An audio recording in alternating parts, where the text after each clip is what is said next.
নমস্কার বন্ধুরা, কেমন আছো তোমরা? ভালো আছো? আশা করি ভালোই আছো। আমিও ভালো আছি। আজকে তোমাদের সাথে শেয়ার করছি লঙ্কা গাছ। কিছু লঙ্কা গাছ আমি বসিয়েছি। এগুলি আমার শাশুড়ি মায়ের জন্যই বসানো হয়েছিল। যা লঙ্কাগুলি দেখো একবার কেমন হয়েছে। এটা হলো কালো লঙ্কা বলে এটাকে।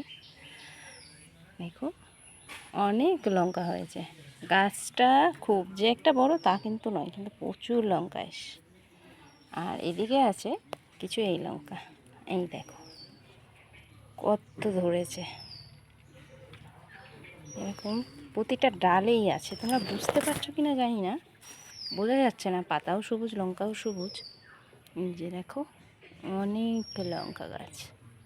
এদেরকে বসিয়েছিলাম বেশ কিছুদিন আগে, কিন্তু এত বৃষ্টি, এদেরকে যে যত্ন করতে পারবো সেটা পারিনি।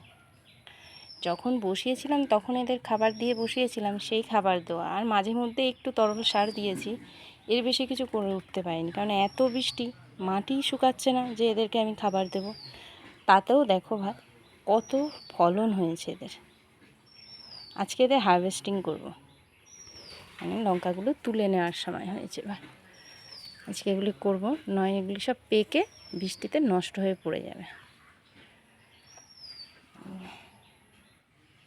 আচ্ছা বন্ধুরা, আজকের মতো তাহলে আসি, আবার পরে দেখা হবে। টাটা বন্ধুরা।